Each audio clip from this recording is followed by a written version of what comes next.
Number 1. The Sith Playbook. The Sith, they slide into your DMs with the galaxy's most toxic sales pitch. Hey, want unlimited power and zero accountability? Dark side seduction isn't about brute force. It's foreplay with fear, flattery, and a little emotional blackmail sprinkled on top. The Sith know their audience. They don't chase people who are happy, balanced, and mentally stable. No, they hunt the insecure, the ambitious, the broken, the ones simmering with anger or craving love they never got. Then they dangle exactly what their target wants most: power, respect, revenge, the ability to save someone you love. It's all bait, and once you nibble, you're hooked. The Sith start with whispers, promises, and flattery, then slowly crank up the pressure until maybe I'll try the dark side just once turns into oops, I slaughtered a Jedi temple. It's not a hard sell. It's seduction, and it's why the Sith are the galaxy's most dangerous fuckboys. 2. Palpatine and Anakin. No one played the long game like Palpatine. He didn't just seduce Anakin Skywalker to the dark side. He groomed him from childhood, like the galaxy's creepiest sugar daddy. While the Jedi told Anakin to repress every feeling, Palps whispered in his ear, "No, kid, your anger is hot. Lean into it." He stroked Anakin's ego, flattered his skills, and dangled the one thing the Jedi never offered: validation. But the real hook was fear. Palpatine knew Anakin's biggest kink was control, especially over death. He baited him with promises of secret powers that could stop Padme from dying. That wasn't mentorship, it was emotional blackmail with lightsabers. Anakin fell because Palpatine gave him what the Jedi never would: permission to want, to crave, to hold. That's the seduction, turning desire into destiny. By the time Anakin realized he'd been played, he was already knee-deep in youngling corpses and rocking a new title: Darth Vader. Palpatine didn't just seduce Anakin, he made him beg for it. 3. The Jedi's failures. Anakin didn't fall because he was weak. He fell because the Jedi basically gift-wrapped him for Palpatine. The Order took a traumatized kid who just lost his mum, told him attachments are forbidden, and then expected him to be a calm, celibate monk. That's not training. That's emotional edging for life. Every natural instinct Anakin had, love, fear, ambition, got labelled as dangerous. Instead of teaching him balance, the Jedi taught him denial. And what happens when you bottle up feelings? They explode. Palpatine didn't have to work that hard. The Jedi had already done the heavy lifting. They also kept him in a constant state of resentment. Too old to train, never fully trusted. Denied a master title even when he was clearly overqualified. That's not mentorship. It's gaslighting in robes. So when Palps came along with a "you're special, they don't appreciate you" speech, Anakin ate it up like gospel. The Jedi didn't just fail to stop Anakin's fall, they built the diving board, handed him a drink, and told him not to jump. 4. Anakin's fall. Anakin Skywalker didn't sell his soul for power, glory, or revenge.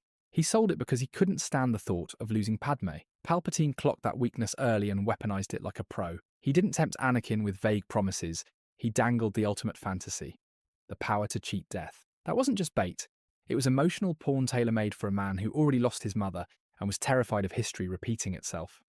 The Jedi told Anakin to let go of attachment. Palpatine told him, no, hold on tighter, grip harder, bend the universe to your will. Guess which message hit harder? Suddenly the dark side wasn't evil, it was love with teeth. Every nightmare Anakin had of Padme dying just tightened the leash until Palpatine had him panting for the cure. The tragedy is that Anakin thought he was saving Padme, but his obsession guaranteed her death. That's the sick irony of the dark side.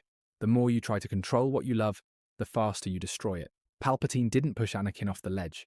He just whispered, "Jump and she'll live." 5. Palpatine and Dooku. Count Dooku wasn't seduced with fear like Anakin. He was seduced with ego. A Jedi master turned aristocratic drama king, Dooku thought the Order was beneath him. Too rigid, too political, not nearly appreciative enough of his brilliance. Palpatine saw that chip on his shoulder and fed it like foie gras.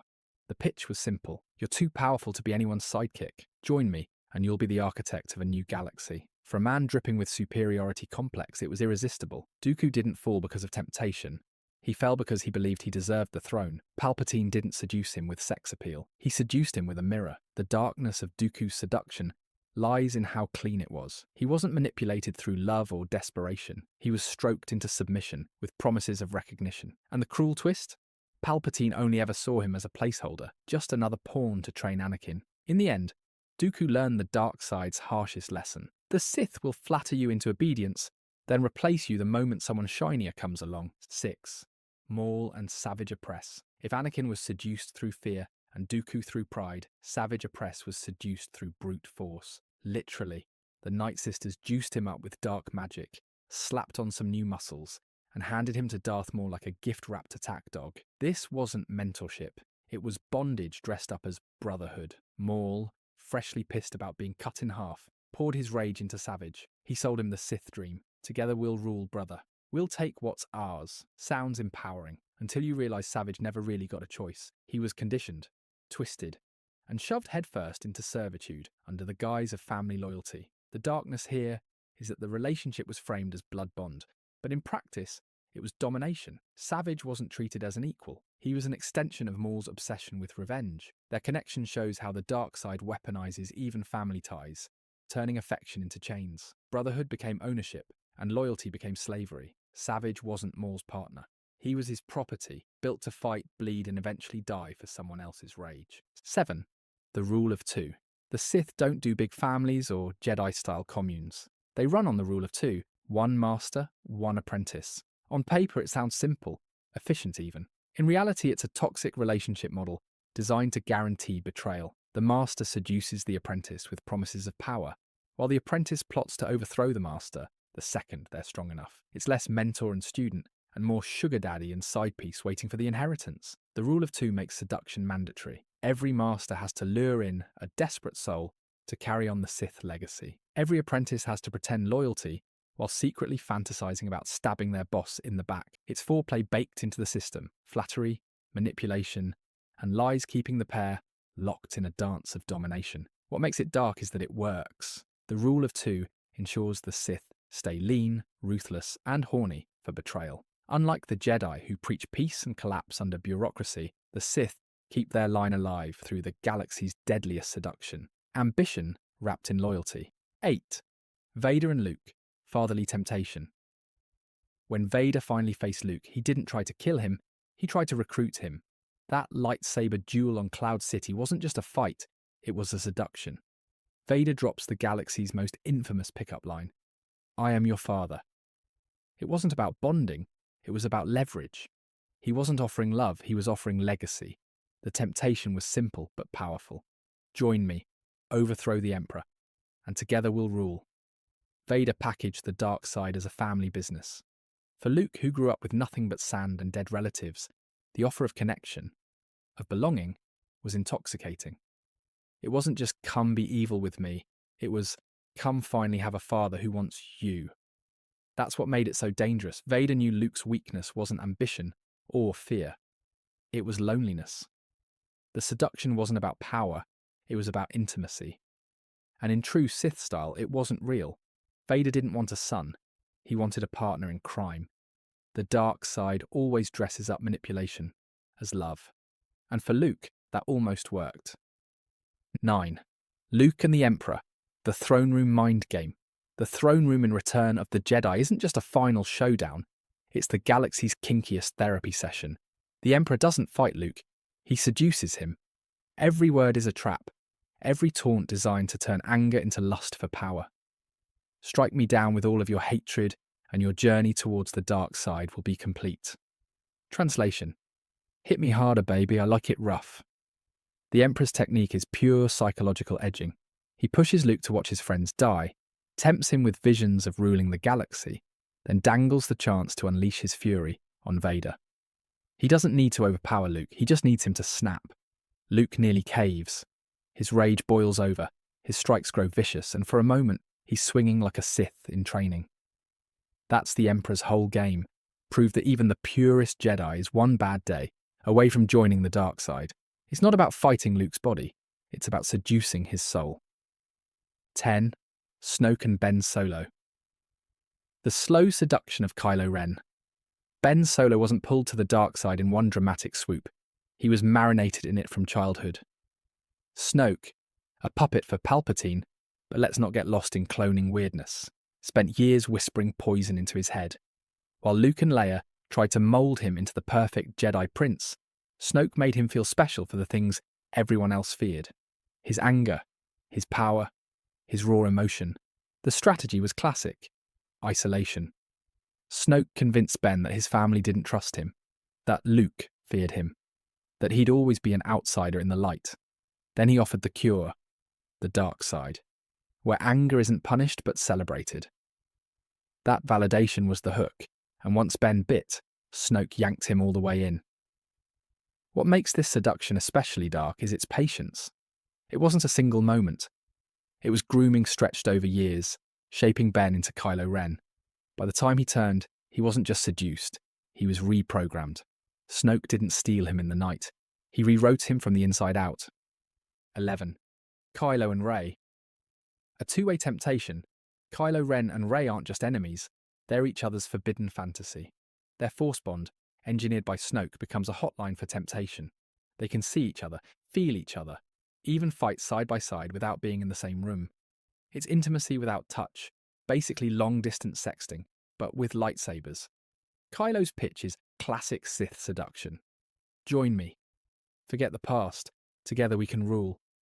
But it's not one-sided.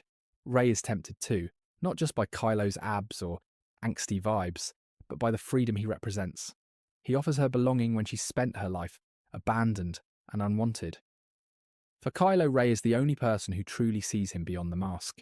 Their connection is messy because it blurs every line: attraction, rivalry, compassion, and power. They fight, they flirt, they save each other, and they nearly destroy each other. The seduction isn't just Kylo pulling Rey to the dark, it's both of them teetering on the edge, daring the other to jump first. 12.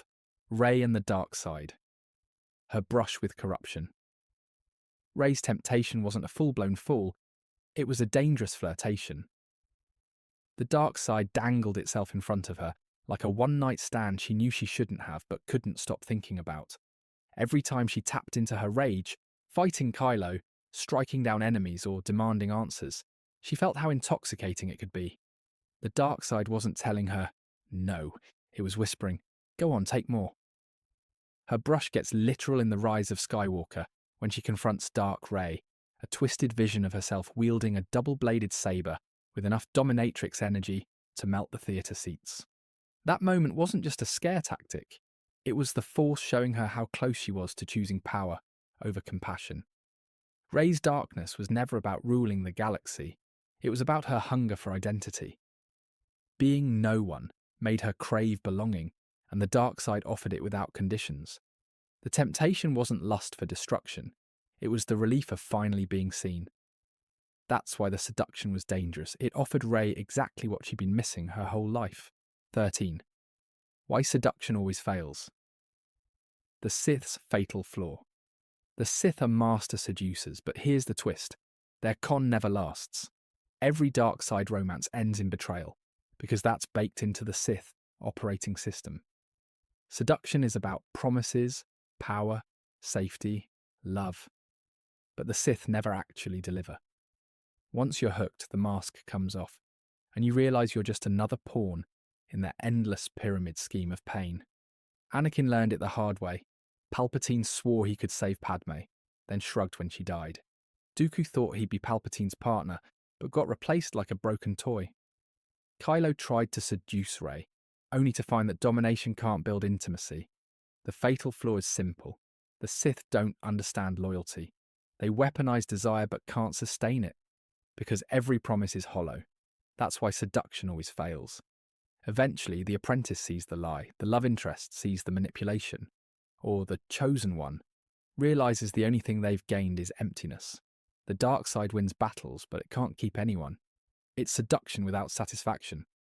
A tease that always ends in betrayal. 14. The cycle of seduction. The dark side never dies because seduction is its renewable resource. Every generation, the Sith recycle the same playbook. Find someone angry, scared, or lonely, whisper promises in their ear, and watch them crumble. When one apprentice burns out or turns traitor, another steps up, seduced by the same lies dressed in fresh packaging. It's not innovation, it's recycling trauma for profit. The Jedi keep trying to end the cycle, but their rigid rules practically guarantee new candidates. Tell people to bury emotions, forbid attachments, and shame natural instincts, and you create the exact hunger the Sith love to exploit. Seduction thrives in repression. That's why the cycle continues. Each fall to the dark side creates new wounds, and those wounds become the next generation's weakness. Palpatine tempted Anakin. Anakin scarred Luke. Luke failed Ben. Ben became Kylo, and on and on. The Sith don't need new tricks. They just need broken people. And in a galaxy this messy, there's always someone ready to be seduced.